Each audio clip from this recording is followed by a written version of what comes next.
Hello guys, welcome back to our channel correct SSB exam. तो अभी हम जो क्वेश्चन करेंगे, एक क्वेश्चन सिंपल टेस्ट में बहुत बार एग्ज़ाम में पूछा जाता है। क्वेश्चन क्या है, बोलता है in certain duration of time. ठीक है, टाइम आपको निकालना है। ये सम जो है वो 2 गुना बनता है। ठीक है, कितने रेट पे? 5% रेट पे, सिंपल टेस्ट पे। ठीक है, तो पूछता है कि what will be the rate if same sum become 5 times itself in 5 time itself in the same duration। ठीक है, तो अब देखो इस क्वेश्चन को क्या करना कैसे है। देखो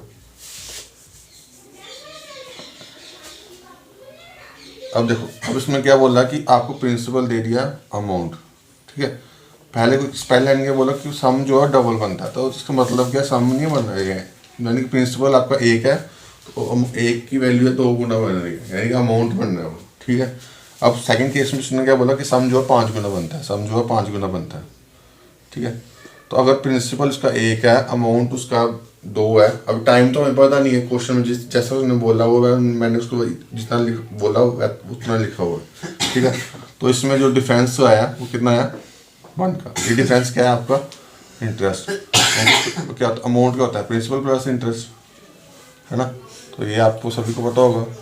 उसके बाद अब सेकंड केस, सेकंड जो लाइन है उसमें क्या लिखा है कि रेट निकालना, तो सम जो 5 गुना बन रहा है, तो यहाँ पे इसका इंटरेस्ट कितना बन रहा है, यहाँ पे इंटरेस्ट बन रहा है 4।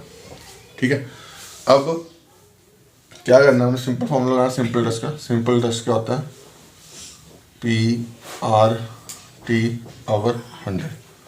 ठीक है, अब हमें इसमें सिंपल इंटरेस्ट हमें निकाला हुआ है 1। ठीक है, सॉरी 1, प्रिंसिपल भी हमारा यहाँ पे 1 ही है। ठीक है, रेट हमारा यहाँ पे 5 है, टाइम निकालना है ओवर 100। तो ये कटा, यहाँ पे टाइम की वैल्यू हमारे पास आई 20 साल। ठीक है, अब टाइम 20 साल आया। अब सेकंड केस में निकालना क्या, हमें रेट निकालना। दोबारा फॉर्मूला लिखो, simple is equal to time हमारे पास आ गया T/100। ठीक है, अब सिंपल टेस्ट यहाँ पे कितना है, सिंपल टेस्ट यहाँ पे भी 1 ही है, सॉरी 4 है, ये 4 इक्वल टू प्रिंसिपल कितना है हमारा, प्रिंसिपल भी 1 है यहाँ पे।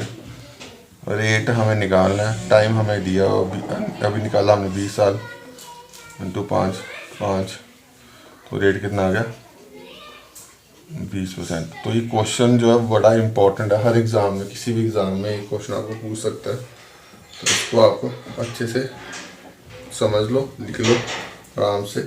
उसके बाद एक क्वेश्चन थोड़ा सा शफल करके, मैं इसी क्वेश्चन को शफल करके नेक्स्ट क्वेश्चन समझाऊंगा, क्योंकि क्वेश्चन बड़ा इंपॉर्टेंट है, हर एग्ज़ाम में ये क्वेश्चन जो है आपको देखने को मिलता है।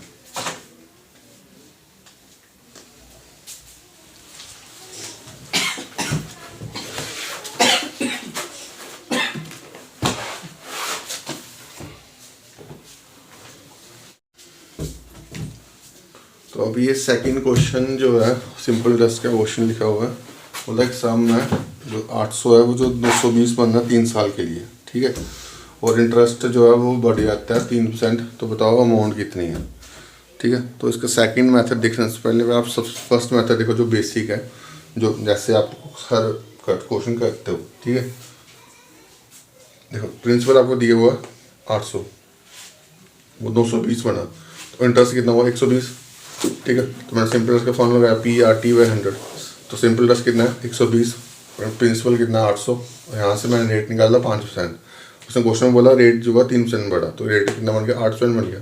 ठीक है, तो अब रेट 8% बन गया, तो अब मैंने निकाला अब 8% रेट बन गया, तो कितना चेंज आया हो, कितना इंटरेस्ट बना होगा। अब तो प्रिंसिपल इंटू रेट, ये अगर टाइम कितना 3 साल, तो कितना चेंज हुआ 192 का। अब निकाल लो प्रिंसिपल प्लस इंटरेस्ट कितना आता है अमाउंट, तो 800 प्लस 192 कितना होता है 992। ठीक है, अब ये क्वेश्चन होगा, ये तो होगा। अब पहले आपको बेसिक आना चाहिए। ठीक है, जब आपको बेसिक आएगा तब आपको जो शॉर्ट है वो आप समझ पाओगे। ठीक है, अब शॉर्टकट में क्या है, बेसिक कंसेप्ट क्या है, देखो सिंपल इंटरेस्ट में आता है, सिंपल इंटरेस्ट में इंटरेस्ट पे इंटरेस्ट नहीं लगता जैसे कंपाउंड इंटरेस्ट में लगता है। तो सिंपल इंटरेस्ट में नॉर्मल इंटरेस्ट लगता है। तो अब मैंने देख लिया कि 3% का उसने रेट बोला हुआ, इंक्रीज हुआ, और 3 साल में है, तो 3 साल में कितना इंक्रीज़ हुआ होगा तो वो देख लेते हैं। तो 3 साल में कितना इंक्रीज़ हुआ देख लिया, मल्टीप्लिकेशन करके देख लिया, 9% का इंक्रीज़ हुआ। तो 9% का इंक्रीज किस पे हुआ होगा? प्रिंसिपल इतने पैसा दिया होगा आपने जमा करा हुआ, तो 800 रुपये आपने जमा करा था, 9% इंक्रीज़ हुआ तो कितना इंक्रीज़ हुआ? 72। अब ये 72 किस पे इंक्रीज़ होगा? आपने जो आपकी वैल्यू बनी, अमाउंट जो ये वैल्यू बनी 3 साल में, ठीक है। अब क्योंकि इसमें ये रेट 3% बढ़ा ना, तो ये इसमें जो ये 3% बढ़ा उसमें कितना पैसा आपको बढ़ा? तो ये 72 बढ़ा। तो 920 में 72 ऐड कर दो, आपका आंसर आ जाए 992, ठीक है। तो ये क्वेश्चन बड़ा इंपॉर्टेंट है, इस क्वेश्चन को भी अच्छे से आप समझ लेना, ठीक है। तो बाकी अभी के लिए इतना ही। Thank you guys, love you all.